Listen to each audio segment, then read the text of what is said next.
Bom, gente, vamos lá.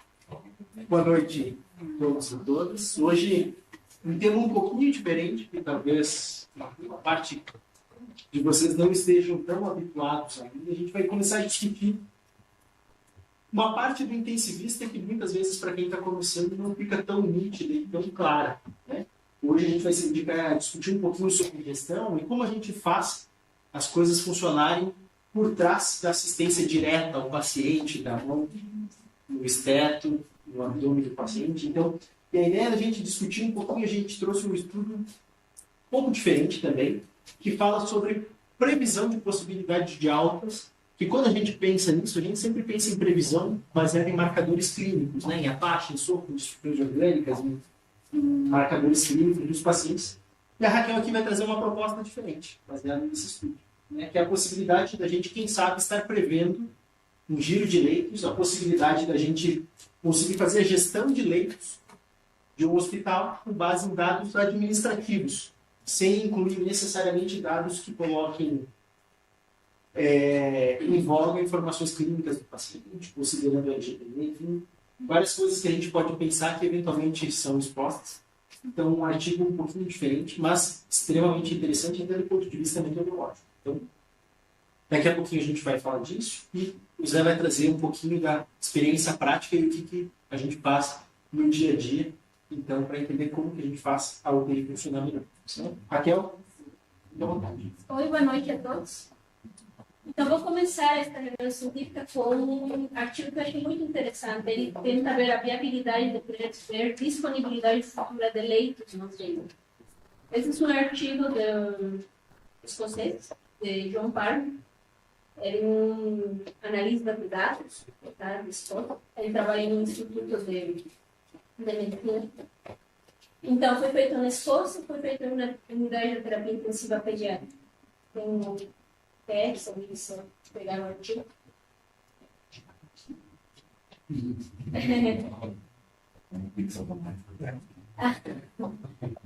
No índice, temos a introdução do obtido do estudo, a abordagem metodológica e fatores científicos, estudo de série, resultados, a discussão e, finalmente, as implicações práticas que a gente poderia levar para dentro de nossos UTIs. Bom, fazendo uma leve introdução, todo mundo conhece a imagem das UTIs cheias, né? Dentro da nossa realidade, não tem um alto fluxo de pacientes, de admissões e de altas. Dentro das admissões, o mais relevante que pontua muito no artigo são as cirurgias seletivas e as emergências. As cirurgias seletivas são procedimentos de alta complexidade, ligados que precisam de um leito de UTI. E, por outra parte, as emergências são um fluxo incessante e impossível de pacientes que a gente não consegue prever. Então, o que acontece quando a gente não consegue prever essa quantidade de leitos? Existe uma incerteza operacional, paralisia de decisões, que leva a um desperdício de recursos dentro da UTI, por exemplo, na cirurgia que foi cancelada culturalmente porque não tinha leito de UTI, causa sofrimento para o paciente, para a família, tempo do cirurgião, do centro cirúrgico, desassistência dos pacientes de emergência, não poderiam ser assistidos adequadamente. Então, nosso foco, o objetivo desse estudo foi tentar prever os leitos, gerar um pilar de segurança e uma optimização, é decir, usar inteligentemente nossos recursos. Porque um leito de UTI não é só um leito de UTI, né? Involucra ventilador, difusão, equipe, a capacidade de absorver esse paciente na hospitalidade. Então, os objetivos. Basicamente, um objetivo bem importante. A viabilidade de prever a disponibilidade dos leitos. Tá? Eles usaram modelagem computacional.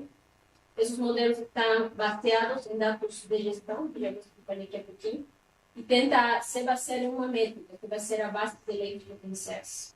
Aí ele avaliou vários desses modelos de gestão, essa modelagem computacional, e determinou qual seria a acurácia do consenso em uns determinados tempos, que seria 1 dia, 7 dias e 14 dias. Então, esse artigo vamos entender com dois objetivos. O objetivo principal vai dividir em dois, que vai ser prever o número de leitos previstos, disponível, e a disponibilidade de ter pelo menos um leito para uma futura decisão. Então, eu dividi aqui no quadrinho, nosso objetivo é dois. qual vai ser o número de leitos que a gente consegue prever e se conseguimos pelo menos um leito disponível para receber um paciente. Tá? Então, ele vai analisar esses dois critérios conforme diferentes modelos, diferentes métricas, diferentes modelos computacionais.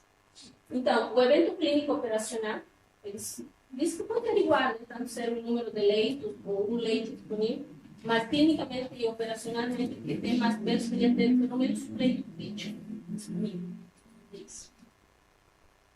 Este é um estudo que foi feito observacional, introspectivo, unicentro, tá, de viabilidade. Foi feito com o intuito de uma prova de conceito. Prova de conceito quer dizer que são estudos que são bem mais simples, que tentam fazer algum estudo a menor escala, com o intuito de, sobre este estudo, fazer novos estudos. Aí está basado em ciência de dados e séries temporais. A princípio, este estudo foi feito como um projeto de melhoria de qualidade da assistência hospitalar, avaliar a viabilidade técnica e a previsão operacional. Então, é um estudo, vamos dizer, um pouquinho mais humilde, que tenta começar a dar algumas diretrizes para a gente tentar ter métricas sobre os leitos.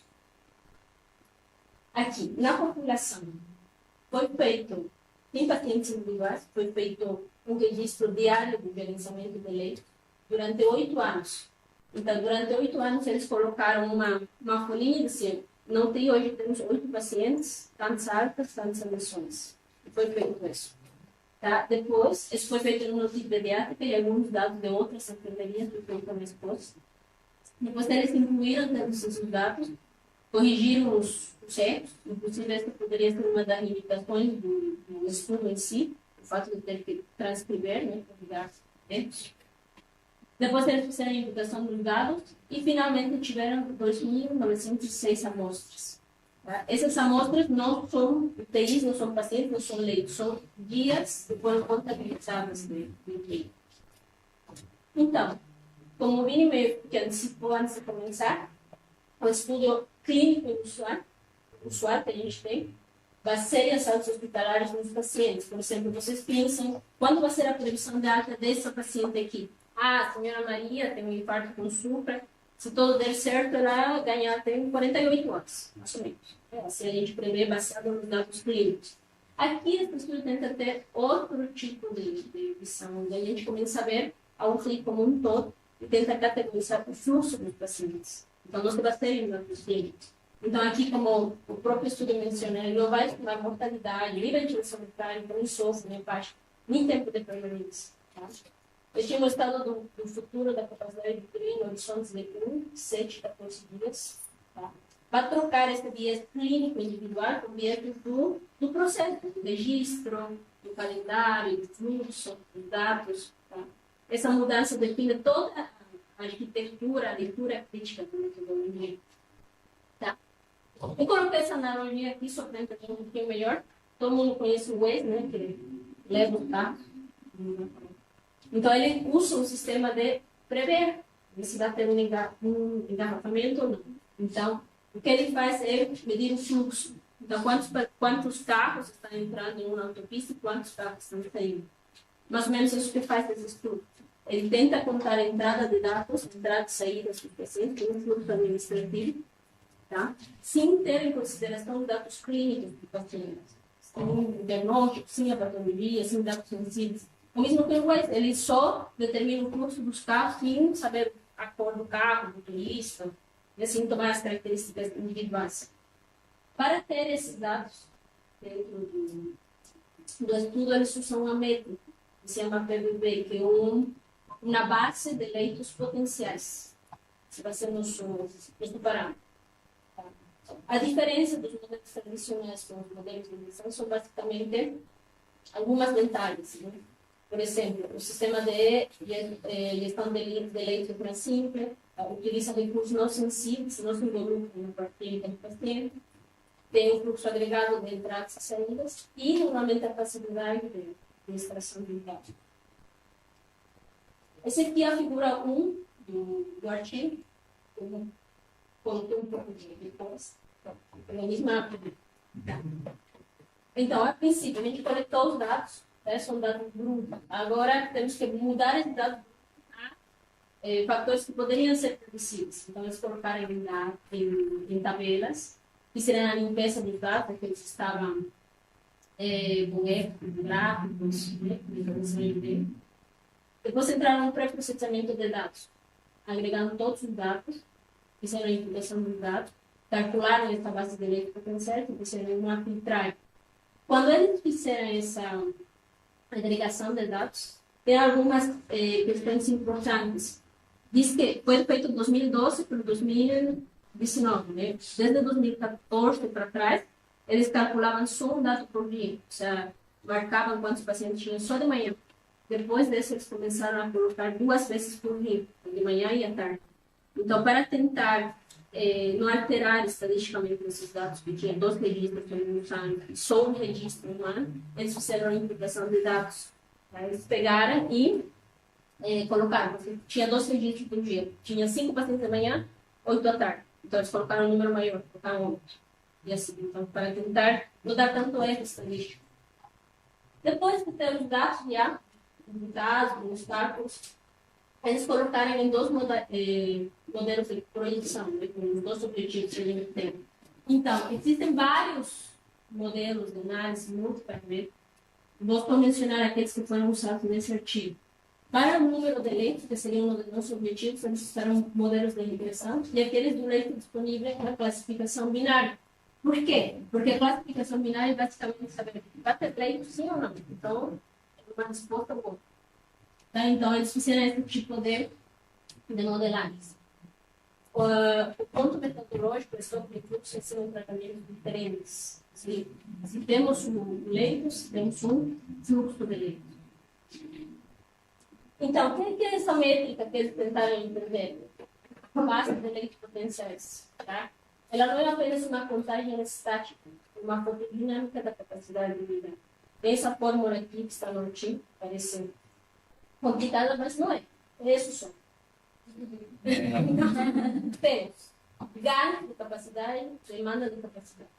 Tá? Os ganhos seriam leitos disponíveis, cubículos disponíveis, áreas esperadas, transferências. E as demandas seriam aquelas transferências que estão entrando no UTI e as transmissões previstas. É como fazer um balanço hídrico, em termos de nossa linguagem, um balanço hídrico do UTI.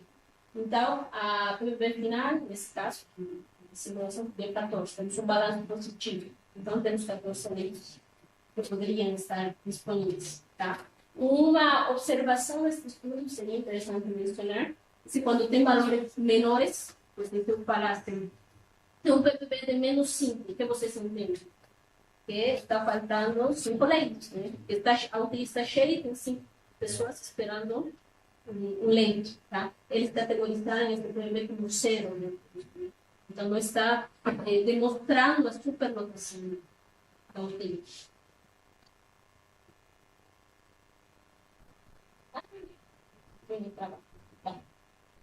Então, voltando para essa parte das tarefas analíticas. Então, eles tentaram colocar esses números para obter os objetivos nesses dois modelos. Regressão, para ter um número absoluto. Tem que ser um número absoluto, né? Não tem que ter meia cama do UTI, meio leito, não tem que ser um número absoluto. E da parte binária, se haverá um não leito. Então, tem que ser sim ou não. Né? Então, usamos esses limites, eles fizeram todas as análises que deveriam ter feito, mas a gente precisa saber se podemos confiar nesses dados. Aí utilizamos umas métricas. Para a parte da regressão, a gente usa erro absoluto médio, que é a mãe. E para a classificação binária, a gente utiliza a área abaixo da curva. Então, a gente precisa entender essa análise e entender se realmente eles poderiam ser ou não levados para a parte da nossa atividade diária. Então, esses são os resultados. O que quer dizer todos esses aqui? Esses aqui foram todas as possíveis metodologias de regressão que foram utilizadas. Eles categorizaram por dias. Dia 1, dia 7 e dia 14. Como vocês estão vendo os resultados, é muito mais fácil prever a alta de amanhã que a alta de aqui a 14 dias. Tá? E todos eles mostraram exatamente isso. Existem vários modelos de regressão, vou mostrar esses que são sinalizados. Essa de last regression é aqueles que são os mais simples para entender. Eles só acompanham as variáveis por um determinado tempo. Esse aqui aí é x, g. Essa normalmente acompanha várias variáveis por um determinado tempo. E essas de linear e LSTM são aquelas que acompanham várias variáveis e a relação entre elas por outro determinado tempo. Então, são vários tipos de modelos com mais detalhes. Cada um deles tem resultados diferentes. A gente vai utilizar o erro absoluto meio para ver se realmente são fidedignos ou não. Então, temos. Eu notei aqui uma colinha só para lembrar. Quanto menor for, maior. Bom, sem muitos detalhes. Então, quanto maior for, melhor. Então, a gente entendeu que vários destes. Eu já mostro os resultados, né? Mas demais já dá para ver um pouquinho. A gente consegue entender que quando esse erro for menor, isso é melhor e está mais fidedigno. Tá bom? Então, as métricas. O que cada número significa? Mais o erro absoluto e meio são leitos. Eles vão ser a variância explicada por tendência prevista. E a área abaixo da curva seria a discriminação de leito versus leito, na binária. Tá, então, mais abaixo significa menor distância entre a média e a previsão de realidade. A área abaixo da curva, de 0,5, pode ser o acaso. Ter esse leito por sim. Se alguma coisa inesperada, tudo. Acima de 0,7 indica discriminação moderada. E uma área abaixo da curva informa a calibração indefinido linear na decisão de operação. Isso é bem importante, a gente vai ver limitações. Prever bem não basta, deixar esse custo de falso positivo e falso negativo. Muitos desses, que você tiver nos seus resultados, são área. Desculpa, para não ver. Tem uma área abaixo da curva que vai ser relativamente significativa, que está em 0,7 em muitos deles, só que não é o suficiente para determinar uma decisão clínica. Então, a gente tem que avaliar várias variáveis. Agora, aqui, os resultados da regressão, quais seriam? Então, temos que esses laços da linear e LSTM ficam melhor para conseguir determinar o número de leitos. Né? O erro absoluto meio foi de 1.3, no teste é 1.3. Então, a gente entendeu que quanto menor é melhor, normalmente, no dia 1. E no dia 1,7, o desempenho converge em modelos mais simples. Eu anotei aqui que normalmente são modelos mais de aleatorização da regressão. Tá? Isso é um horizonte curto, com centro maior valor prático. Falamos, é mais fácil de prever uma alta de amanhã que daqui a 7 ou 14 dias. Por que esses modelos mais simples tiveram um melhor resultado em relação aos modelos maiores? Ou seja, de maior complexidade, porque normalmente esse número de dados que a gente viu no início de 2004 são números pequenos para acompanhar. Então, se fossem muitas variáveis, se fosse por muito tempo estar trabalhando, aí seria interessante usar essas redes neurais complexas. Agora, a outra pergunta, nosso outro objetivo. Vamos ter um leito disponível no tempo? Aí utilizamos como métrica a área subacurva. Então, a área subacurva de uma variação de 0,7 e o teste de 0,7, 0,5, né? Tem uma variação de 0,6. Normalmente, isso no primeiro dia. E já com os próximos dias, a vida operacional aumenta com o tempo. O que quer dizer que, mientras mais dias acontece, mais dias para frente, né? Ele fica menos fidedigno, mais difícil entender esse possível leito. Tá? A pergunta binária é viável, mas ainda requer validação prospectiva. Então, aqui eu deixei uma publicidade de a gente entender um pouquinho mais sobre análise de variáveis, multivariáveis. Foi uma aula muito boa na academia de conhecimento do Marcelo.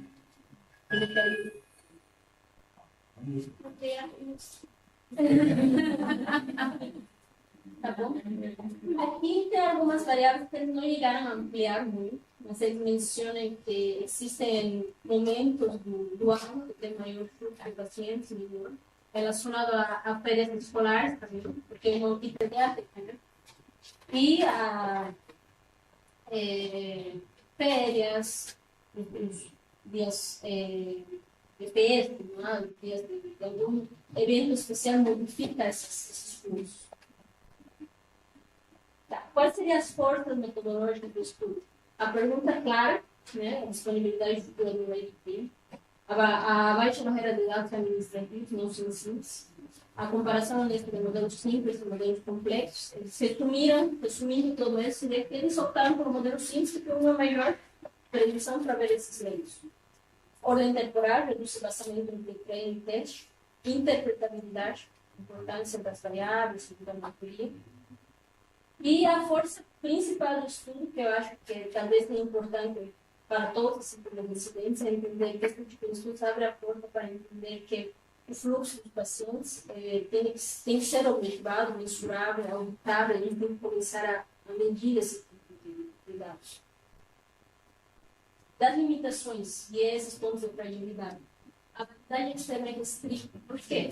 Porque um centro único, um tipo pediátrico, seria o igual, o calendário, a cultura local, uma base pequena, são poucos leitos.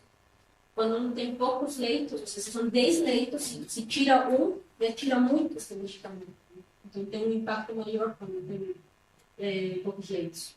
O registro manual, que eu comentei no início, pode ter um risco de erro, mudança de padrão, dias de qualidade de dados, sem validação prospectiva no tempo real, leitos negativos, porque tínhamos comentado, se for um PVV-5, ele está achatando a superlotação dos UTIs. A UC5, calibração de discriminação, também equivale à probabilidade inicial. Então, a pergunta crítica, qual lição muda quando a previsão aparece? O que seria que poderiam levar para dentro de nossos UTIs nesse estudo? Treinar com dados culturais seria interessante. Soldar a previsão silenciosa, ativar a calibração do erros, integrar esses elementos no fluxo, ter esses dados totalmente fossem validados, a gente conseguiria levar a uma prática clínica. Poderíamos ver essas altas, que não estamos tão convencidos de mandar para a enfermeria ou não, a gente sentiria mais segurança para conseguir melhorar esses pacientes. Definir linhar com intensivistas, centro cirúrgico, gestão de leitos, medir o falso positivo, negativo, isso em relação à área subaqueira, principalmente, né? Para ver se temos uma emissão, um leito extra. Monitorar a dimensão do modelo, com uma equipe multi, e cumprir assistencial e sazonalidade, saber que o fluxo em tal época é maior, menor, e conseguir determinar nossa capacidade de e a referência para ti e acho que nós somos. Obrigada.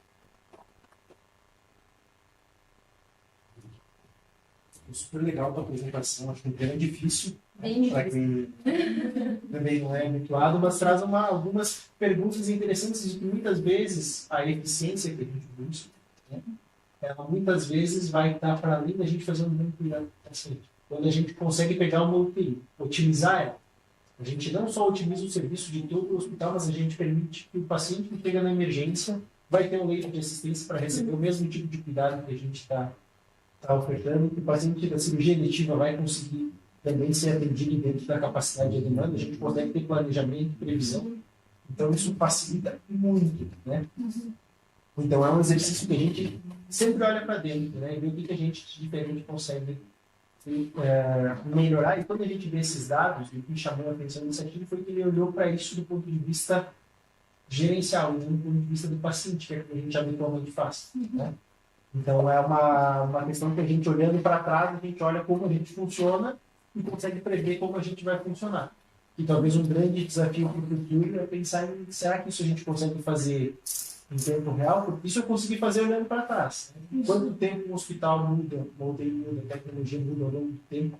Será que se eu colocar isso hoje para rodar em tempo real, eu vou conseguir ter essa capacidade? Então eu acredito que isso seja, como você disse, um estudo de viabilidade, isso é muito legal, uma prova de conceito que com certeza a gente vai ter mais coisas sendo discutidas, assim como a gente também teve aquele protocolo que a gente leu um pouquinho também, né, de estudos de benchmarkings e de novos indicadores para as UTIs.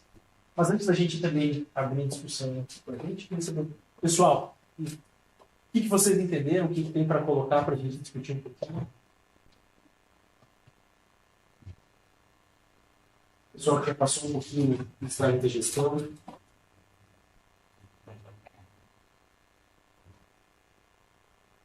um de cada vez. Calma, calma.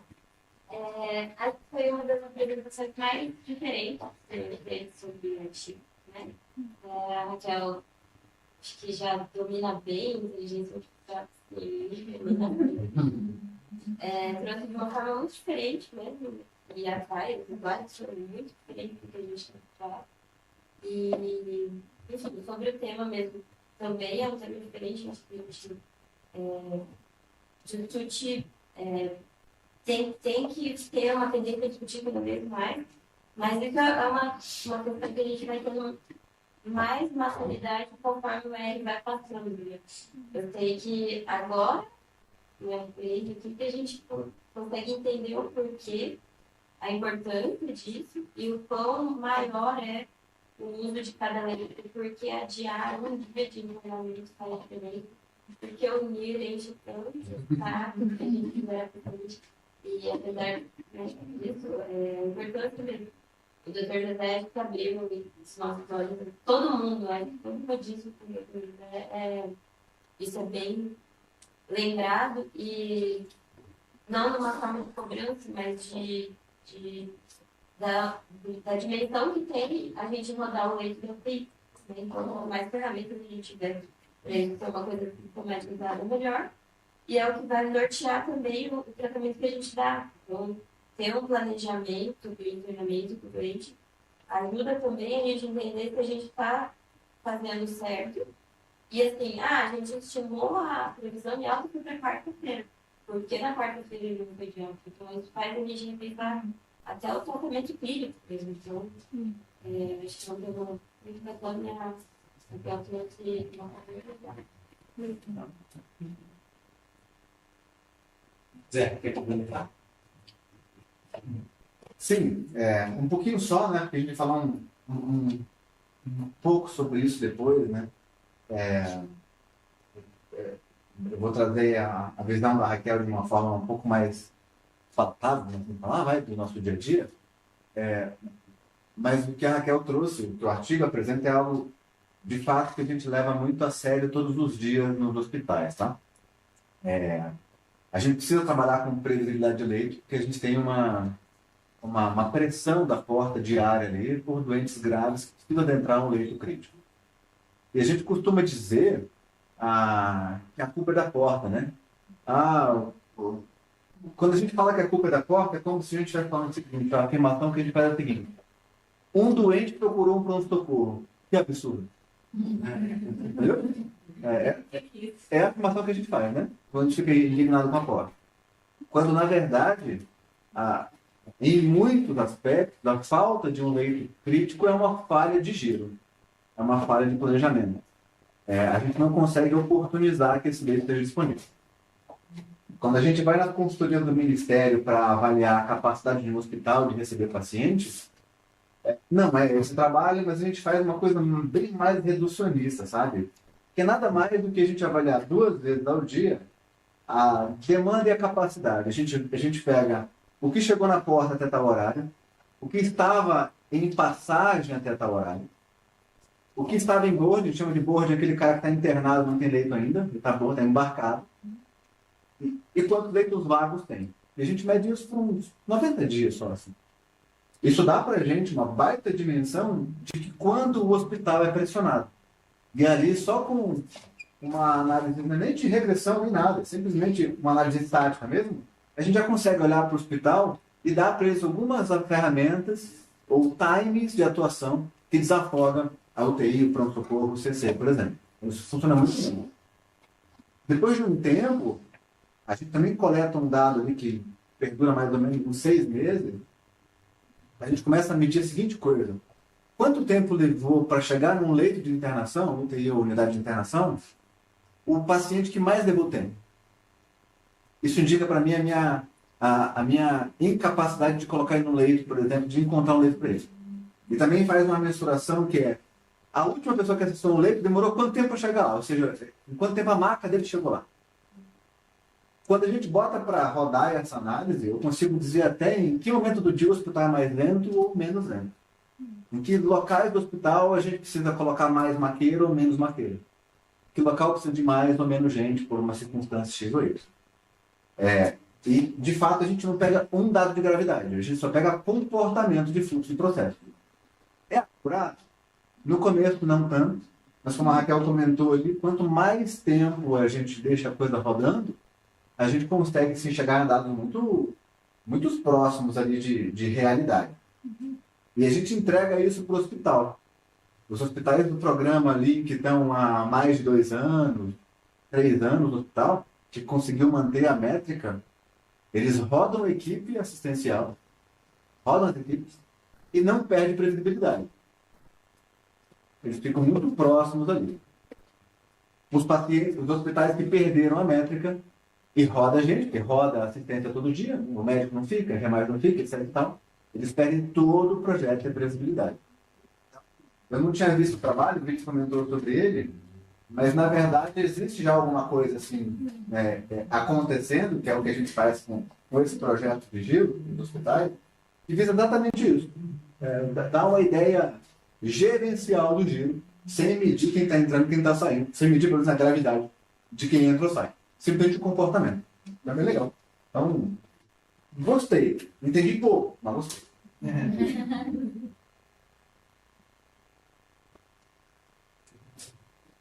E aí, gente? Diane, quer comentar um pouquinho da parte metodológica? Diane e Marcelo ajudaram a desdobrar isso aí também, do ponto de vista de análise. E ele parabenizar a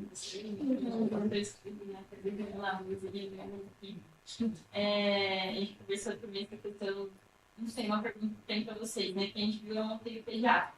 O que vocês acham que poderiam fazer no pediatra que vocês trabalham? E outra coisa que eu achei interessante no artigo, que a gente viu essa questão da sazonalidade com relação a 3 fatores, final de semana, né? Do perfil, enfim. Vocês poderiam comentar com relação a isso.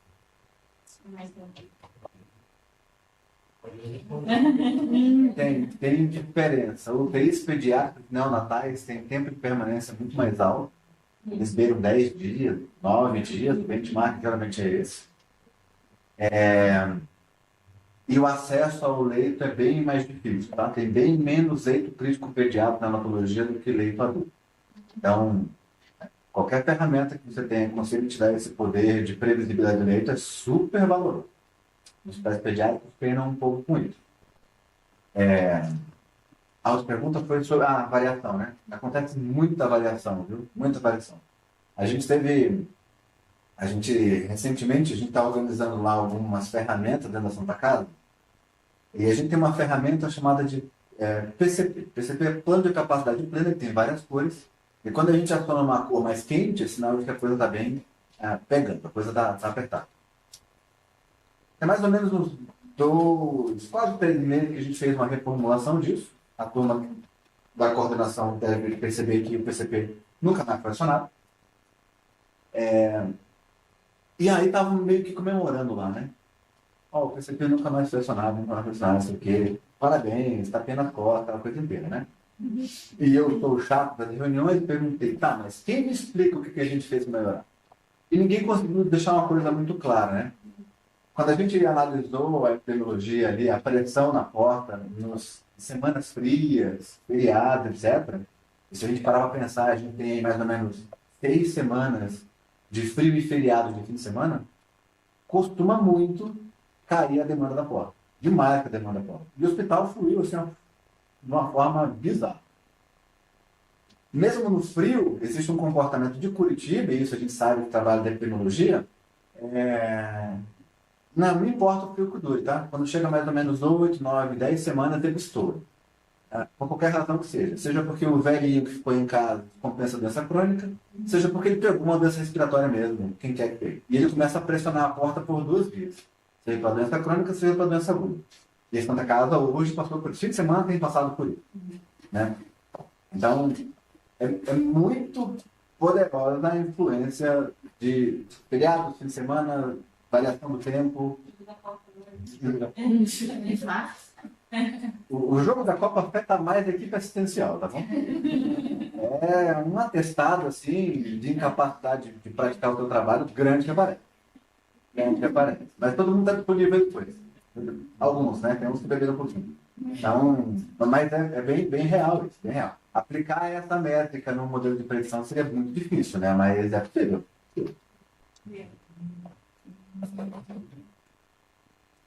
Marcelo, não está aí?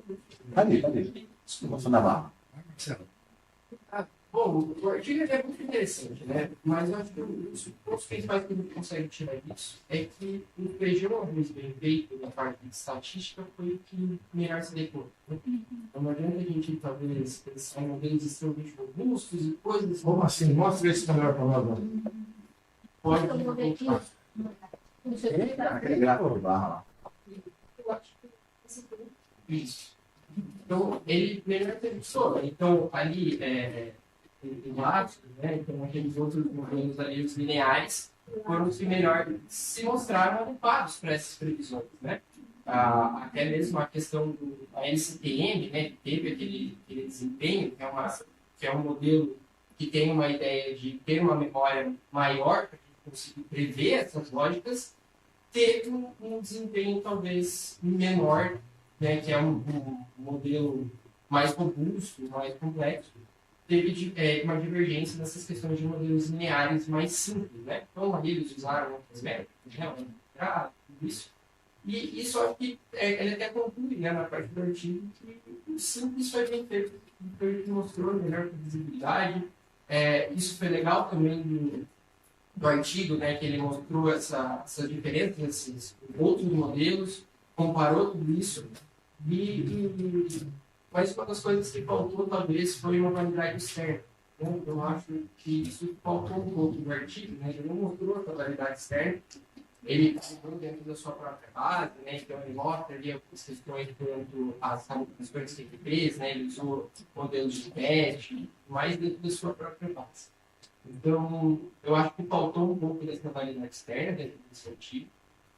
Mas. Podia ter usado 2 amostras aí para fazer essa validação. Poderia. E eu acho que isso enriqueceria ainda mais o trabalho. Então, poder prever esse tipo de coisa seria interessante. Mas não desvalida nenhum. Isso que o Marcelo está falando é fundamental em pesquisa. Né? Porque quando você vai analisar um banco de dados fechado, vai criar uma métrica para ele, alguma coisa você vai encontrar. E você vai achar que aquilo é bom para os outros. Quando aquilo é bom para aquilo. Exatamente. Né? Se você não fizer uma validação externa, você pode encontrar qualquer coisa na tua amostra. Você pode encontrar qualquer coisa na tua experiência de vida. Qualquer coisa na tua família. Isso não significa que vai ser a mesma coisa para outras pessoas. Para outras pessoas. Você tem que reproduzir isso numa segunda amostra. Isso é fundamental. Ele poderia ter usado 2.000, quase 3.000 doentes. Separa uma amostra de 1.500, né, Marcelo? 2.000 doentes, cria um modelo né, de uma forma aleatória e mais 1.000 doentes e testa se esse modelo funciona numa outra amostra. Não é tão bom quando você fazendo numa amostra num hospital diferente. Mas é um princípio de ciência que você está falando. Acho que é fundamental entender. Quando você vai analisar um banco de dados fechado, vai querer arrumar alguma relação, alguma coisa você vai encontrar. Porque isso vai descrever o que você está vendo. Mas isso não serve necessariamente nem para a nossa vida, né? A experiência nossa não serve para a vida. As pessoas estão junto com a gente, depois vai aparecer. Você precisa de testar isso muito.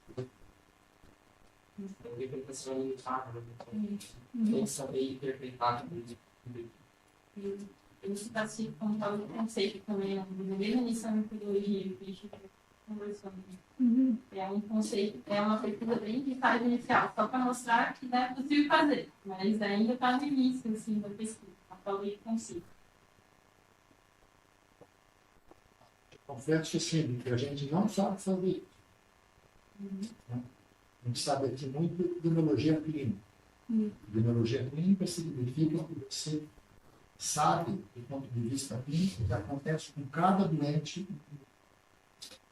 que o objeto de pesquisa não é o paciente. O objeto de pesquisa é Parabéns por vocês escolherem o Chantilly na sexta-feira, né? Estudaram bastante, acho que vocês se envolveram muito, né? E acho que você internalizou muito. E, assim, tem que ser você nesse né? Porque eu boiei em várias coisas. Isso da metodologia, então ela não é usual, não é da nossa área. A gente tem, de alguma forma, um momento de crescimento, aprender a fazer isso. Legal, os slides. Eu confesso que não sei bem se você disse o certo.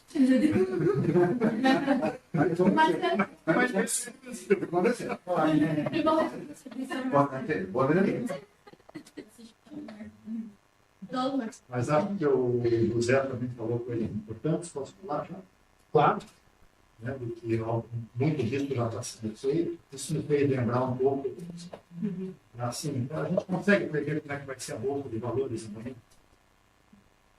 Bolsa de Valores daqui a 7 dias, daqui a 14 dias. Daqui a 30 dias é melhor ligar lá para o Warren e dizer assim, pô, como é que vai estar a Bolsa de Valores? Porque na hora que você vai avaliar como é que as coisas vão se comportar no longo prazo, vai depender de fundamentos das ações. Mas parece que no curto prazo, você olhar para o gráfico, funciona melhor do que você olhar para os fundamentos. Aquilo que está subindo muito, amanhã vai cair. Aquilo que está caindo muito, vai subir amanhã. Né?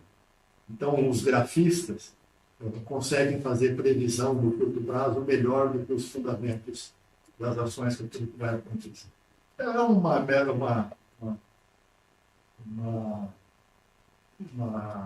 uma comparação bastante boa, mas apenas para poder mostrar que a gente pode, de alguma forma, tentar prever a necessidade de mais ou menos leito, sem olhar para o doente especificamente.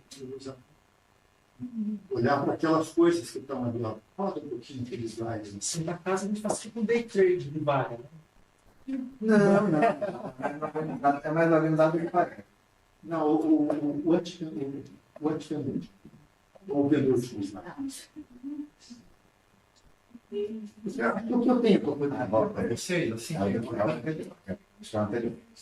de que vocês não vão encontrar em muitos lugares de organização de unidade de terapia intensiva como tem no Brasil. Essa coisa de dividir a unidade de terapia intensiva de 10 leitos, criar múltiplos de 10, ela não é natural. Ela foi feita para poder satisfazer uma resolução da necessidade. Segundo, é que no Brasil a gente tem aproximadamente 13,7 leitos de UTI para cada 100 mil. 13. Na Alemanha, a gente tem alguma coisa como 30. Nos Estados Unidos, alguma coisa como 25. É 2 a 3 vezes.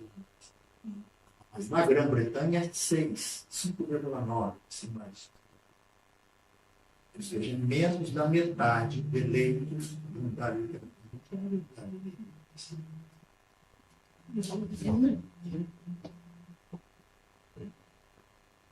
Se você não for grave, você não vai para a unidade de terapia. Na Alemanha, você tem lei de unidade de terapia de qualquer jeito. Eu passei, em 2007, eu passei 4 meses numa UTI na Alemanha.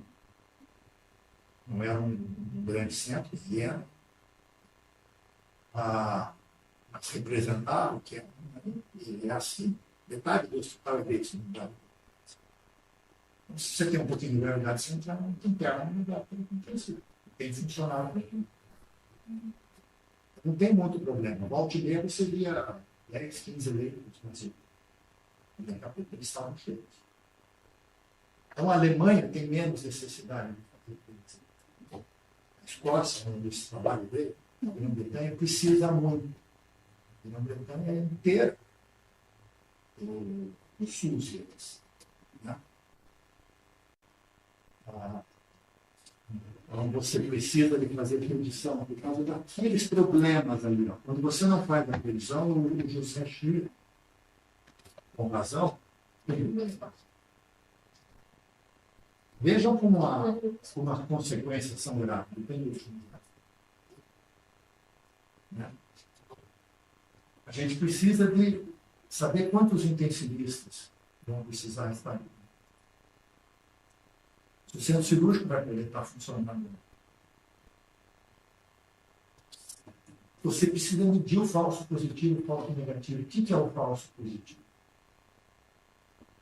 Depende da referência aqui. O falso positivo é, possivelmente, você ter o leito disponível, mas ele não ser. Até que custa um leito estar disponível e não estar sendo? O falso negativo é um leito que não está disponível para alguém que precisa daquilo. Como a gente tem essas unidades de 10, 10, 10, no Vita Batel você não vê a falta de leito de 10, porque você não precisa. O sistema privado de saúde no Brasil lida relativamente com uma ociosidade de leito. Tem mais leitos do que tem no sistema público, tem menos leito do que você precisa. Cada vez que você não dá alta para um doente que precisava literal, você precisa de entender que tem falso negativo. Você não está disponibilizando essa vaga. Alguém está sofrendo em algum lugar. Né? Seja no pronto-socorro, seja na UPA. Né? Você pode achar que não é um problema, mas é um problema nosso. A gente fazer essa previsão e a gente está perto da borda, do limite, é importante. Tem que entender que cancelamento cirúrgico tem um custo. Né? Para que não seja comparado da gente. Uma admissão recusada, tem que colocar um leito extra. Né? Você tem que monitorar a tua equipe, o teu perfil assistencial, a sazonalidade. Né? O INC, por exemplo, é um hospital que vive terça, quarta e quinta. Né? Sexta, sábado, domingo e segunda, UTI são vazias. Né? E aí alguém olha para aquele centro cirúrgico e diz assim, puxa, eu estou cancelando cirurgia na quarta-feira, ele quer aumentar o número de leitos de UTI, ele não quer marcar a sua cirurgia para sexta-feira. Só quer operar terça, quarta. É complicado. Para cada uma dessas realidades, é uma realidade. E no Brasil, o Brasil fez a opção de, hoje segue a RDC 7 como se fosse assim, dói. Você não abre o outro leito novo, uma unidade de intensiva, Santa Casa, por exemplo, se você não abrir um lote de 10 leitos. Abrir um lote de 10 leitos, é uma nova equipe de enfermagem, uma nova equipe de cama, uma nova equipe. É tudo novo. E aí, qual é o custo do falso positivo? Você tem um leito novo. Hoje tem um falso negativo e você não abrir. Tudo isso precisa ser levado em consideração. Então, esse é um assunto muito importante. Nós, como intensivistas, se nós não administrarmos isso, alguém vai nos administrar. Né?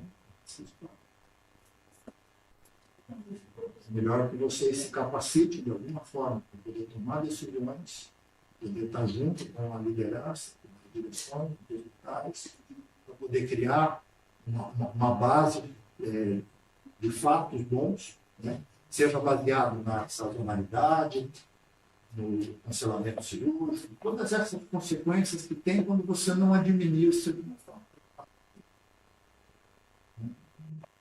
Eu não gostaria que vocês se formassem pensando só naquele doente específico. Vocês têm que contextualizar. Né? Cada uma das decisões de vocês tem consequências para aquela família, para aquele doente, obviamente, também. Mas tem também consequências para quem você não está vendo. E como é difícil a essa RDC 7 porque você trabalhar em lotes de 10. Pergunta para a Bibi, por exemplo, mal comparando, né? Com o Canadá. O Canadá tinha 60 leitos de unidade, tem lá 60 leitos. E muitos UTI no mundo são desse jeito. E aí você tem 105, 6 leitos que estão vazios. E aí quando aumenta, tem escala de plantão de sobreaviso e em 30 minutos tem um enfermeiro. Dependendo, tem um médico que vem, faz o plantão médico. Entidade sobre a vida. Se ele recebe uma parte, sobre a vida. Se precisar, ele vem.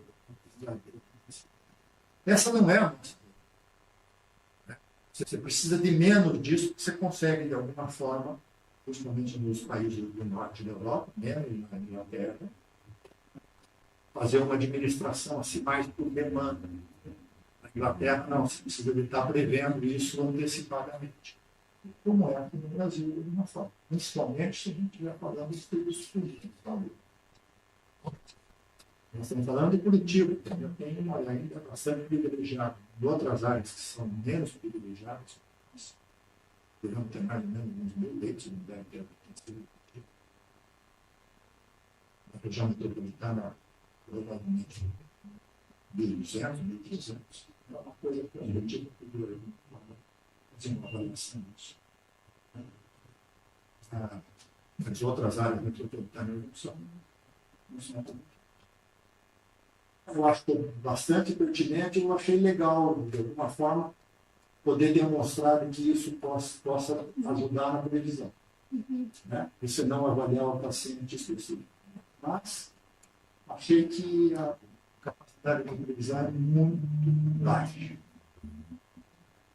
Sozinho, você não consegue fazer manipulação do teu serviço. Você precisa de outras informações, de outros dados, de alguma flexibilidade. Quando uma unidade de terapia intensiva, busquem pessoas que sejam flexíveis. Isso não tem preço.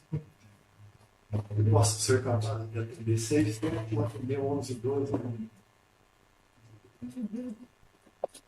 Isso não tem preço.